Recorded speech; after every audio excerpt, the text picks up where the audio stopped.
A new report by the Department of Defense finds that 8.4% of active duty women and 1.5% of active duty men reported at least one unwanted sexual contact in the prior year. That totals about 36,000 people. You've been fighting against this for a long, long time. What accounts for the rise, because this apparently is an increase, and what should be done about it? So I've been working for over the last decade on common sense reforms to change how the military justice system works. And the most important component of that is taking the decision making of whether a crime, sexual assault, sexual harassment, has been committed away from the commander, who may know the assailant, who may know the victim, and give it to a trained military prosecutor. Advocacy groups, lawyers all believe that if you have an independent, highly trained process, it's more professional, it's more transparent, and there's less bias in the system. That system we have begun to put in place. We put in part of it last year. The rest of it we put in the defense bill this year. If it stays in, which we are hopeful it will, because some of it got taken out last year, if it stays in, then this will change how we adjudicate those cases and change who makes that fundamental decision. That, survivors have told us, will improve their confidence in the system. More cases will come forward, and hopefully more cases will go to trial and end in conviction. The last time I checked, it's about 1% of these cases that end in conviction. It's not good enough, and it is outrageous. The service members who will literally give their lives for this country cannot count on the military for justice. And so this new system hopefully will bring it. Welcome once again to the Radical Imagination. I'm your host, Jim Vrettos, and I'm a sociologist who's taught at John Jay College of Criminal Justice here in New York City and Yeshiva University, also in New York City. Women are a distinct minority in the armed forces, making up only 16% of the military. Yet nearly 1 in 4 U.S. servicewomen report they've been sexually assaulted. Military sexual assaults rose by 13% in 2021. Nearly 36,000 service members had experienced unwanted sexual contact, almost double the number from 2018. More than half reported experiencing harassment. This epidemic has festered through the ranks of the armed forces for decades and has filtered down to the sexual abuse of teens in the military's JROTC classes in U.S. high schools all over the country. These programs have repeatedly become places where retired military officers lead classes and use their power to manipulate, abuse, and prey on their teenage students. Military leaders repeatedly promise reform and then fail to live up to those promises. It's been exceedingly difficult to change the military culture. Under the Uniform Code of Military Justice, military commanders decide whether to investigate and pursue legal action. Responsibilities that in the civilian world are overseen by dedicated law enforcement. Now, New York Democratic Senator Gillibrand has championed the Military Justice Improvement and Increasing Prevention Act for years. It's over a decade. A bill that, among other things, would shift the decision to prosecute many felonies, quote unquote, from the chain of command to independent, trained, professional military prosecutors. The bill, although having widespread bipartisan support, has had stiff resistance until very recently by various veteran groups, the Pentagon, and ranking members of the Senate Armed Service Committee, including its chairman, Democratic Jack Reed of Rhode Island, and ranking Republican Jim Inhofe of Oklahoma.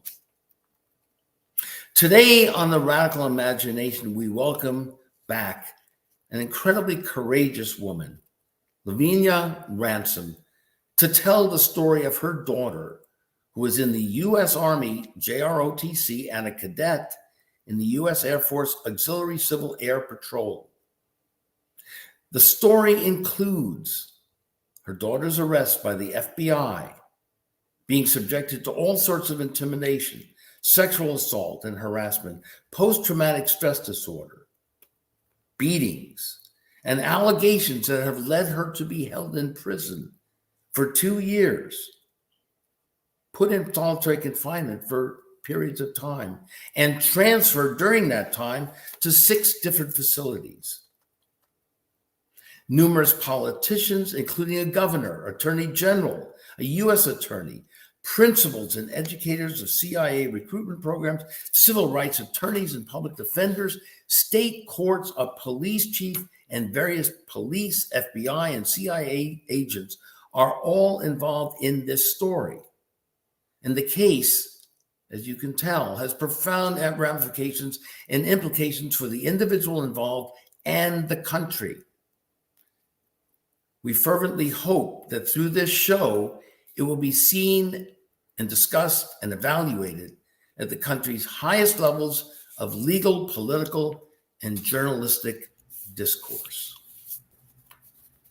So welcome, LaVina. It's so wonderful to have you here. I know this is difficult, and I thank you so very, very much for being here, and I respect and love you so very much.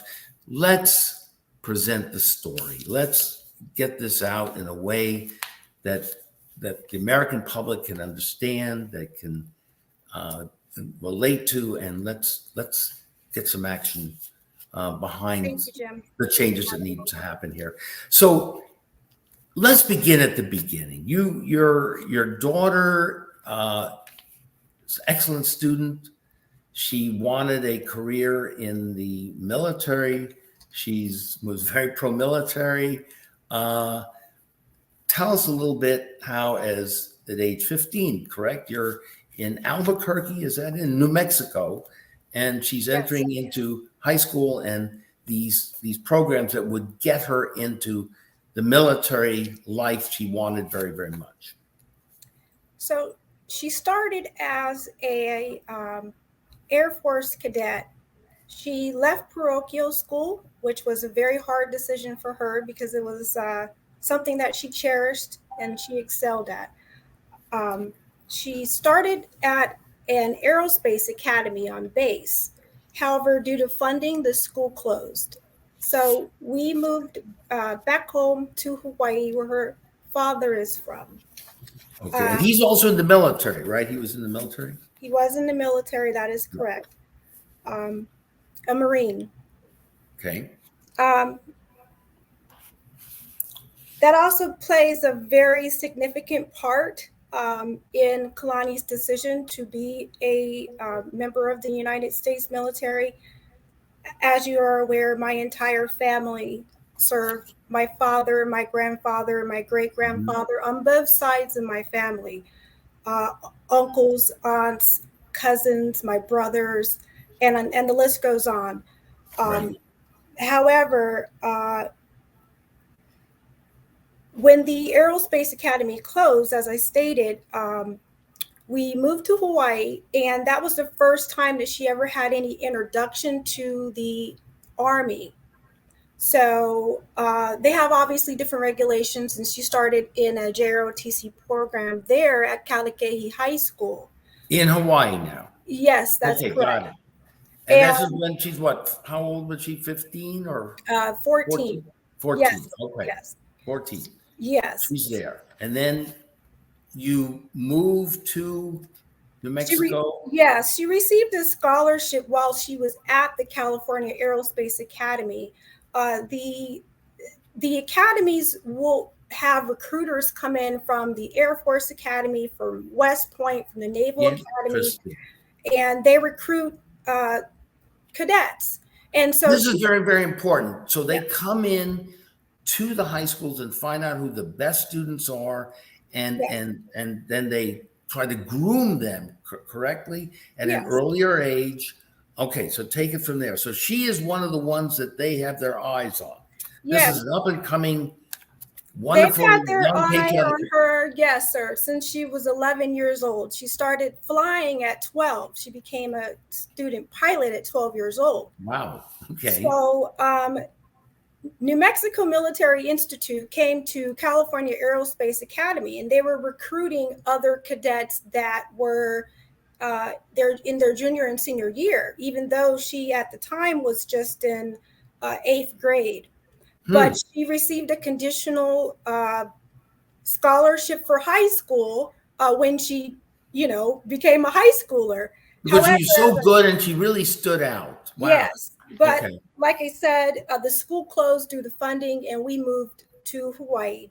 However, when we landed there, she excelled, and her commander was a retired intelligence officer. So he encouraged her to take that scholarship to New Mexico Military Institute. Now, this is the commander in Hawaii telling Yes, her, your family, U.S. Army. Yes. So this was her first Army commander who encouraged her to take the scholarship. And that is why we moved to New Mexico. Even though it's a boarding school for high school and college, we decided as a family unit, we would move there until she finished, and then we would move back home to Hawaii. I see. Okay.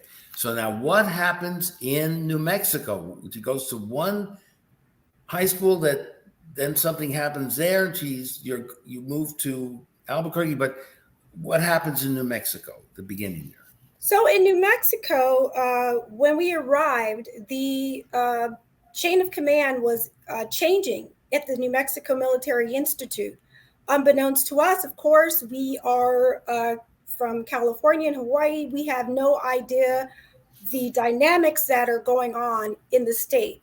So the commander, the chancellor, her recruiter, who happened to also be a commander in the Civil Air Patrol, advised us it would be best for her to come back during college. They advised me that they would not send their own daughter there due to what the school, the concerns at the school at the moment, which the and he was leaving. Is that correct? He was leaving. Yes, sir. And so in a sense, he was warning about what he knew was going on at his own school. That is correct. And Kalani was being brought in as the face of their up and coming airman program. So the Air Force program at the New Mexico Military Institute did not have a flight program. However, they were partnering with the United States Air Force Auxiliary Civil Air Patrol. And since Kalani was an outstanding cadet and pilot with them, they were excited to have her be the face of that program. However, the United States Air Force Auxiliary pulled out of the program there at New Mexico Military Institute, and they told me it was not safe for her because the school was embroiled in a federal lawsuit. Wow. Due to sexual assaults of cadets and engagement with the professors there at the school. Wow. So as they advised me, her military bearings are outstanding, and the campus would not allow her to take university classes. So she would be stuck there as a high school student without the ability to take any college courses in high school.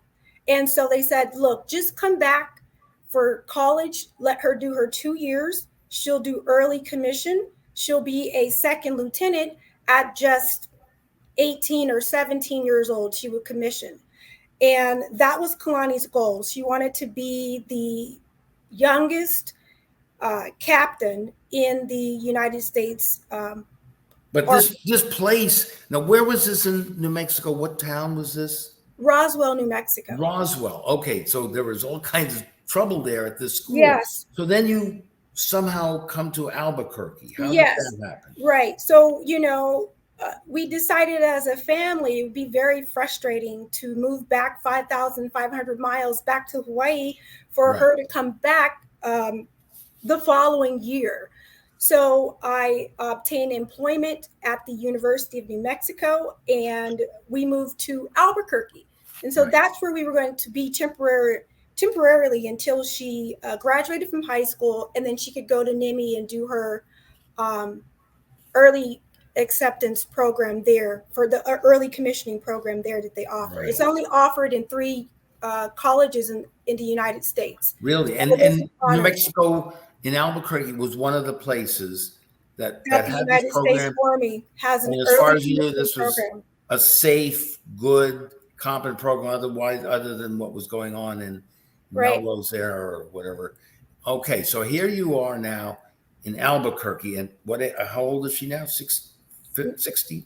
No, sir. At this 50. time, she's just 15. Still 15. Okay. Yes. Now what? Okay, so she's So, in Albuquerque now. Okay. yeah, so she has this scholarship to the United States Army ROTC program to come back when she finishes high school. So we arrived in Albuquerque. We interviewed some schools. I also have 2 other children, her brothers. So it was very, you can imagine, a very difficult time for us because Sure. You're a we single just mom. moved, Yeah. right? 5,500 miles. And A new we landed in place. New Mexico and it was just chaos. Right. So we went to some schools to see what kind of programs that they offered.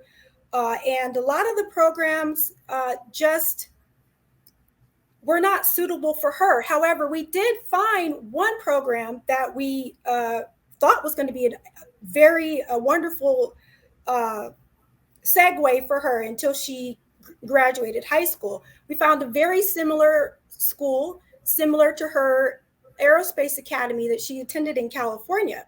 Right. This was Sam's Academy. So in Albuquerque, and Yes. you were hoping that she would be able to do this program and finish her high school in a year or 2, and then get into college and get commissioned. And so you were in the middle of all of this stuff. Right. And so she gets in the program that you mentioned, one of the 3 best programs, or the only programs that they have in the country. Is that is correct for a young woman like this? Yes. Yes, because a lot of the cadets, the commitment for them is either I want to go to one of the academies, the Naval Academy, West Point, the Air Force Academy.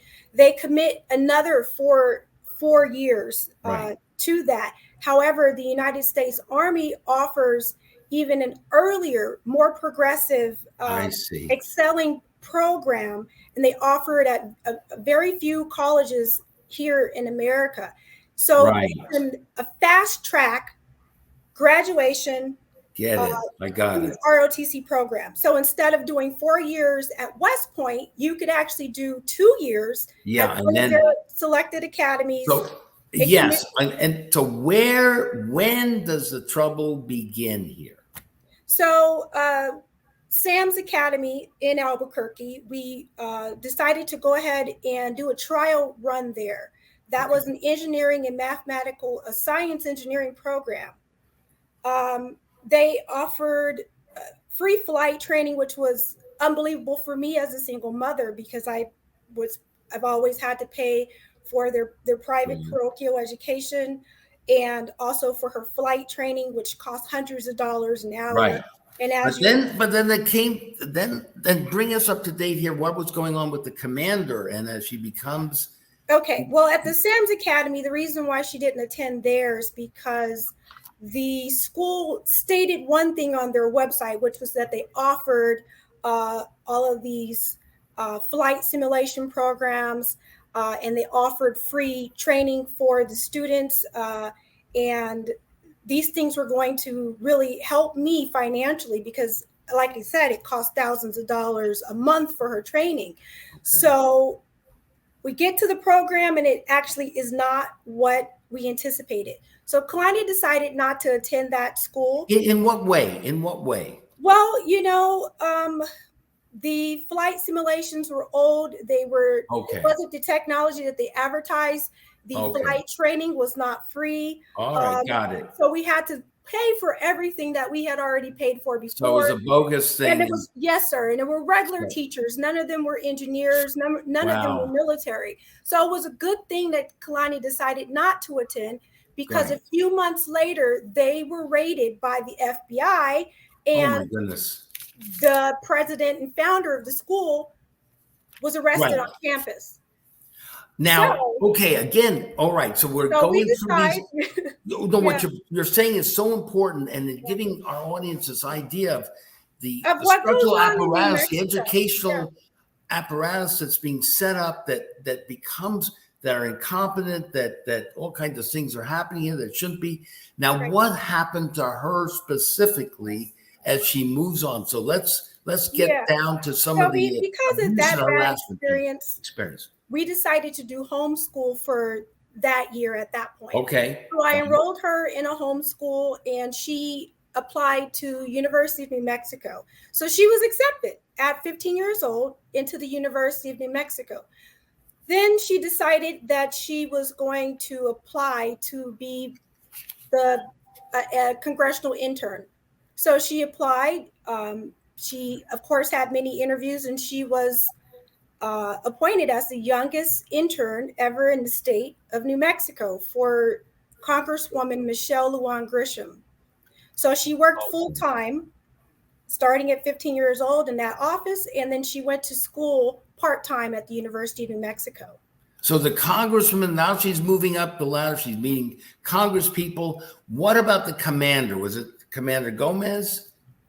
She had not Met him yet? Well, we actually did meet him. We decided not to attend the school. So when we arrived from Roswell, Albuquerque High School was one of the schools that we did go on a tour.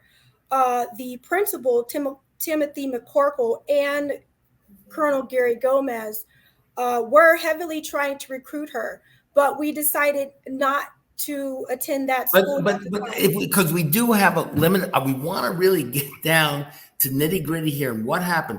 So we're getting the general picture. You're painting. We're so getting this. she's attending But the university. when does for the 1 year. actual harassment, the sexual issues start coming, where the sex ring becomes more apparent to her, the cover up? Help us make that jump into that period Okay. now. So after 1 year, our first year in New Mexico, she then decided to enroll in the only Army program within our radius, which there was another school 2 hours away. And Albuquerque High School was the only school in our area. Okay. So she did enroll there under heavy recruitment by the colonel, the principal, and some other members of the community. So she did enroll there. As soon as she started her, well, first of all, let me back up her coursework. I think we discussed this. Kalani did not have the standard coursework other children had at the university. They made special programs for her, but was there also, they were grooming her, let's get down to it, to be part of some of the sexual harassment that was going on. Is that correct? Yes, sir. So take us right there now to that point. Yes. So unbeknownst to her, there's an active child sex ring that is going on in the high school JROTC program. Okay. And you find that out. She finds that out through, how did she find that? Through some of the teachers were also talking about this. She was approached. How did this happen? How did right. So originally, the commander, Lieutenant Colonel Gary Gomez. Okay. Yes, was pretending to be a godfather figure. Yeah, mentor. Yes, mentor. She called him grandpa. And he became. But he had other things on his mind. Yes, right? a member of our family, being that we did not have any family there either. So that turned into her being appointed to a specific cadet. A specific student in the program. So there was a specific student that was not a cadet that hung around the Army program. That Gomez wanted her to meet and help through. And through that, they went to various parties. Is that correct? Or Yeah. So got to know more yes. about what really was going on there. And then Kalani sort of said, whoa. Yes. And then So went to, under the guise of mentoring a specific student right, that had some behavioral problems that she was assigned to, right. this student's job was to actually try to see how far she would go. Everyone knew that she was a virgin. She was very This student was proud. also testing her out. So this Yes, student that she supposedly was trying to help was also yes. part of this apparatus to get her involved in the sex ring, correct? That is Which the correct. So student was also involved in, the correct? student, yes, she finds out later from the other cadets Right, and teachers that this student was, engaged in a sexual right. So relationship with the colonel. So But I'm just trying. You're doing great. I just want to make sure we move on and get to the to the crux of. So Kalani becomes more aware. Who does she go talk to about this? Because wow, yeah, this is exploding. Does she go to various police authorities, FBI? Where does she go? so The commander. initially she did not go to the law enforcement. That comes in later. So initially, she just rejected the parties. She rejected going to the ranches that she was constantly advised that she would go to. So they started harassing her by advising her they were going to change her grade. So her grade point level was always a 4.0 or 4.4. Because she wasn't playing along with the game. She was not playing along, so he Okay. would demote So her. they're beginning to retaliate and Yes. So put the pressure on her, demotions, harassment, and yes, so on. taking away her flight wings, which is called Right. being grounded Okay. as a pilot, taking away previously written recommendations for programs. Kalani And was the commander yeah. did also sexually come on to her, correct? This is correct. He sexually harassed her and he is sexually assaulted her by groping her, by kissing her. And these things, were rejected, of course, and rebuffed by her. She was initially being subjected to the sexual harassment and assault by his assistant, Sergeant James Povey. So it's another one, right? Okay. Yes. So he initialized the introduction into the child sex ring. So Right. Kalani thought that it was just the sergeant that was doing this to her. So she reported it to the commander, and she reported it to the high school principal, Timothy McCorkle, and to Who also knew about this, right? yes. So there's this web goes on and on and on. Yes. Correct? And in hindsight, of course, when you think about it, you don't think about these things, but Sure. Who would? But before we decided to attend the school, when we came in for our interview that first year when we arrived, right.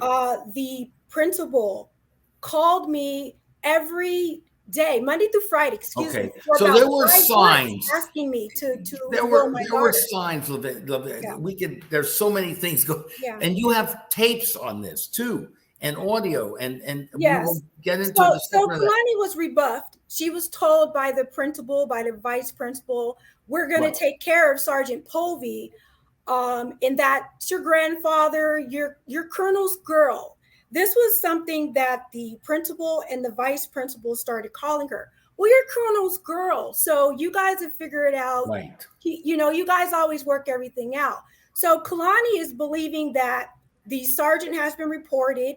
The colonel advises her that he's spoken to the United States Army, and they're in the process of having him removed from campus. But because of military protocol, they couldn't just arrest him. But they're also part of this cover-up now. Yes. Innocent, right? Because so this cover-up. He then started to sexually harass and assault her. And then he started to try to force her to go to these parties at the ranch in New Mexico. Wow. And when did you hire a lawyer? You began to understand that this was something that was getting really out of hand here. And the lawyer. Well, yeah, I didn't actually understand it at the time because I wasn't aware of it at the time. So Kalani was being threatened by them also. So we have her thoughts were, if I start recording them, I'll have the proof that I need that this is actually going on.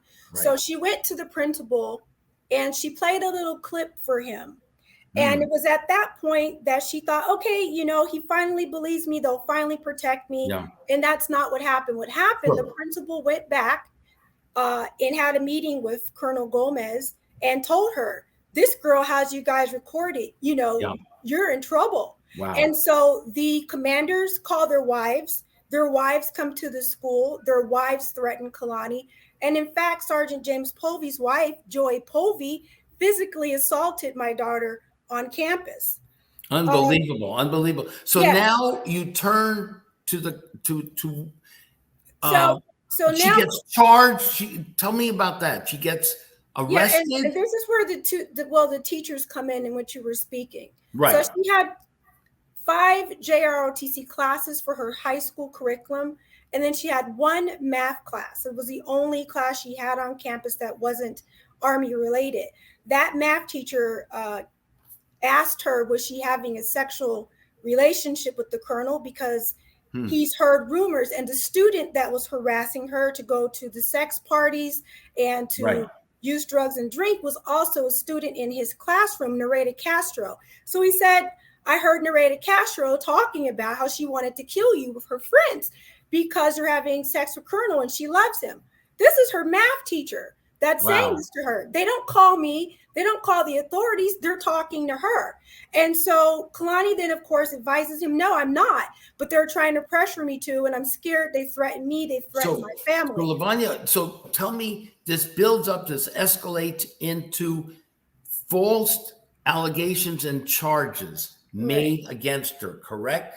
That then means you hire a lawyer, correct? Yes. Take us to that point. Let's move forward to that. So she left the school. Charged.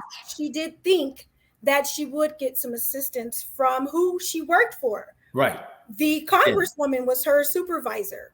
Wow. So she did go to the congresswoman for help. The colonel advised her that this is a CIA program. We have control over the congresswoman. We have dossiers. Wow. So she's put in her place. The congresswoman. They showed up to an event that was a ticketed event they were not invited to. They crashed the event. Security came to get my daughter and said, do you know this Colonel Gomez? He's insisting on talking to the congresswoman. He says that he's your godfather. It was a huge thing that he did. So when he did this, and again, LaVina, we've got limited amount of time. We want to get as much of this story in. So we are wanting to understand that she gets arrested under what sort of charges. She is eventually sent to prison. Yes. Please take us to that point. We get the idea here. There's a whole spectrum of people. We left the school. They refused to drop her from her JROTC classes. Almost 1 year later, they had been sending her death threats and harassing emails the entire time. Wow. And she stayed silent because she was worried about our safety. Her family, obviously, yeah. Yes, of course. And so again, when does the charges start? When does she get charged? What does she get charged with? And how does that happen? She was charged with a crime 2 years after she left the high school. I'm sorry, several years after she left the high school. We had left the high school, and it had been almost 1 year when she started to get more death threats, and her scholarship started to be revoked. Okay. So it was at that point that we received all of these emails and screenshots of her grades being changed in the state database and the federal database. Right. And that's when I went to the FBI and I filed. You went to the FBI. Okay, got it. Yes, I went to the FBI and I filed a cyber crimes complaint. And what did they do? What did they do? How did they respond to you? Well, with these, I didn't get a response. So the first police response that I received was from my local police department. Because of the other things that we don't have time to go into on the show, I moved out of Albuquerque into a area over an hour away from Albuquerque. And so we were living in a different county.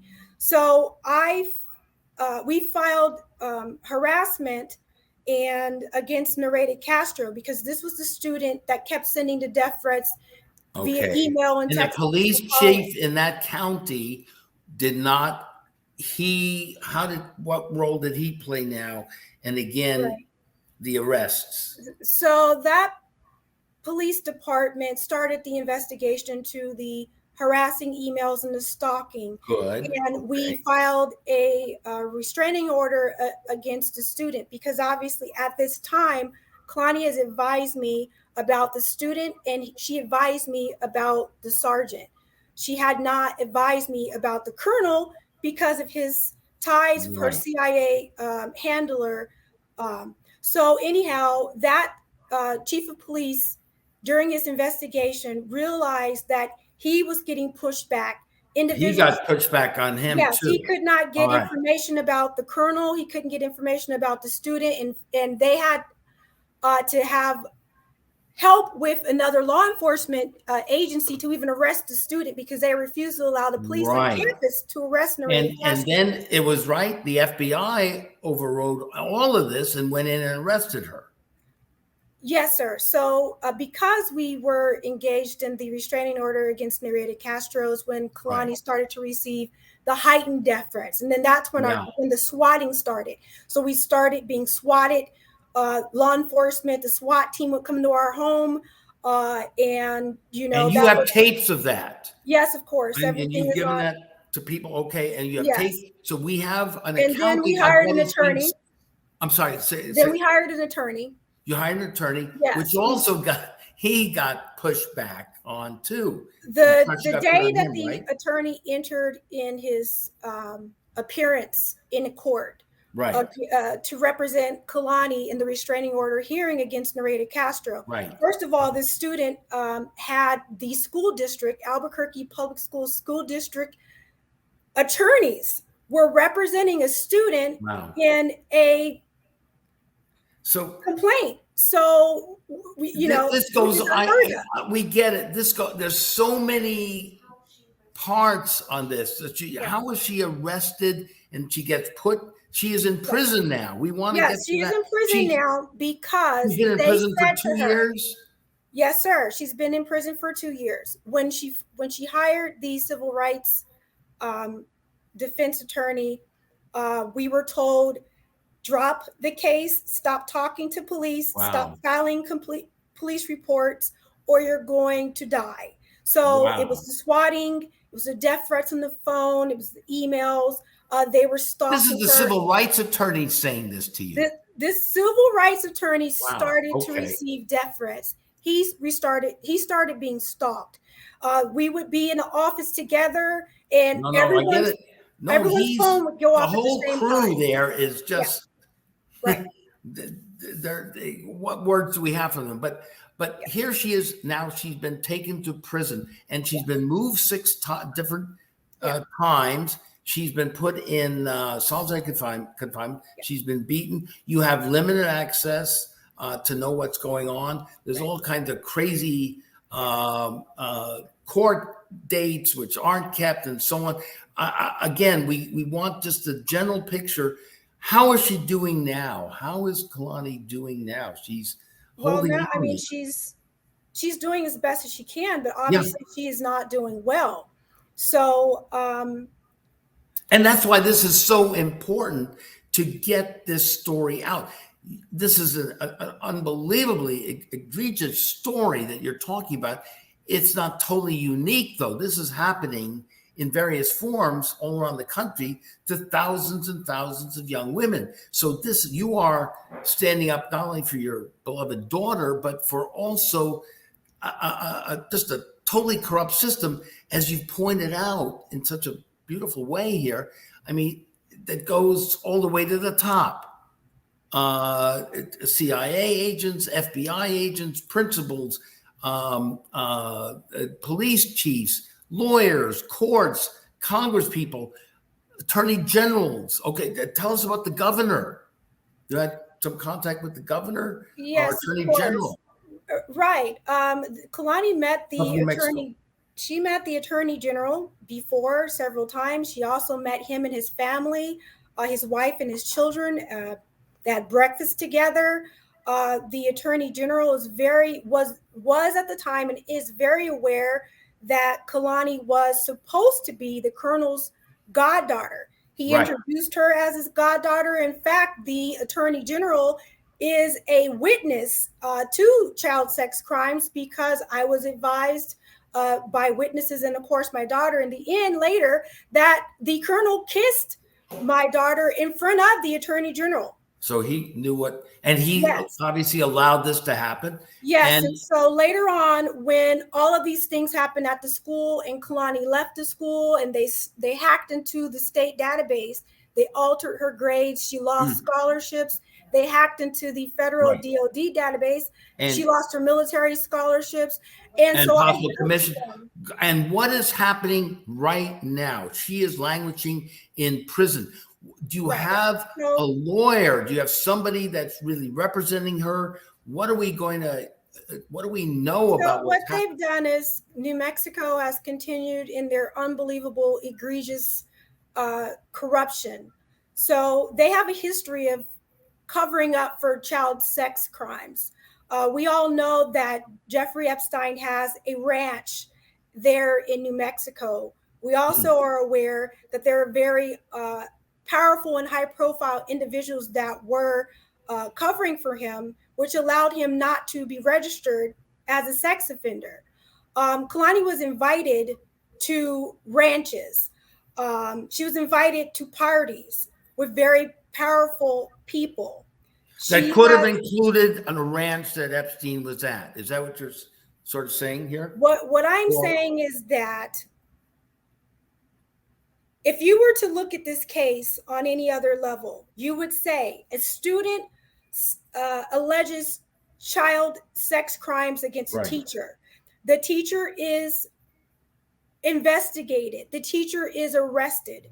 My daughter was sexually assaulted and harassed at 16 years old. From 16 to 17, she dealt with this on her own. She sought help. She thought that she could trust the administrators. Then she seen she could not. She worked for one of the most powerful people in our country, the Congresswoman. She went to her and they showed the Congresswoman the dossier they had on her. So then she could not get help there. She went to her handler at the University of New Mexico because she was recruited into a Department of Defense, Homeland Security, CIA Segway program that they have there on campus. She went to her handler. And they were all part of this in different ways. All part of this corrupt system. Things such as leave the country. You have been. They told you better get the hell out. Country. That is correct. And so a regular teacher that commits child sex crimes, like I said, is investigated and is arrested. These teachers were not arrested. They were not properly investigated. And every level that we went to, which is the procedure. And since we have a few minutes left, but we want to know what is happening now. What are you in court in New Mexico has been very state court in the state. Say again?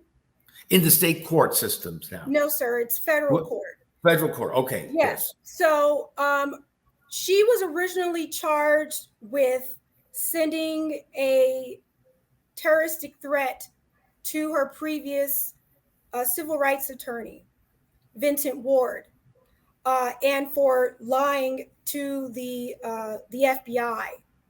And since then, they have gone back to their fictitious grand jury where they've provided fake evidence.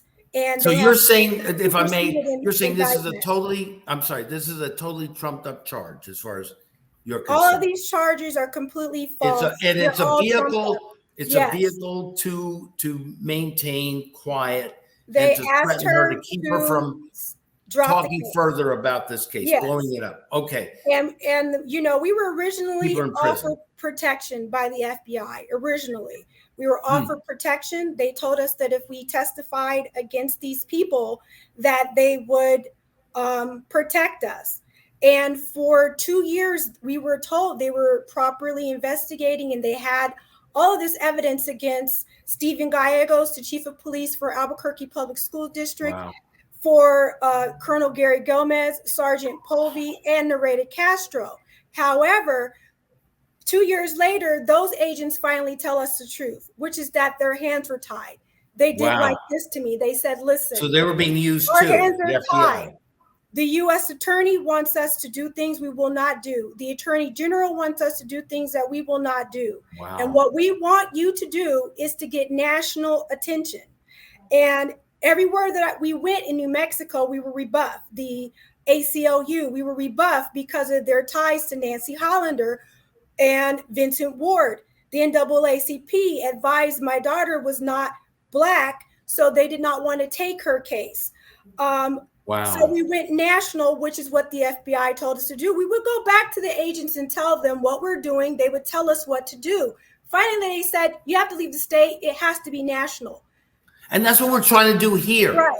Yes. We're trying to educate and get this story out to the people that can make the difference, And that so what aren't they've afraid, done- that have the integrity, that have the power and the courage to do this, as you and your daughter have and your sons have courageously been doing. Yes. over- And over so what some they years. did to us during Yeah. COVID, this was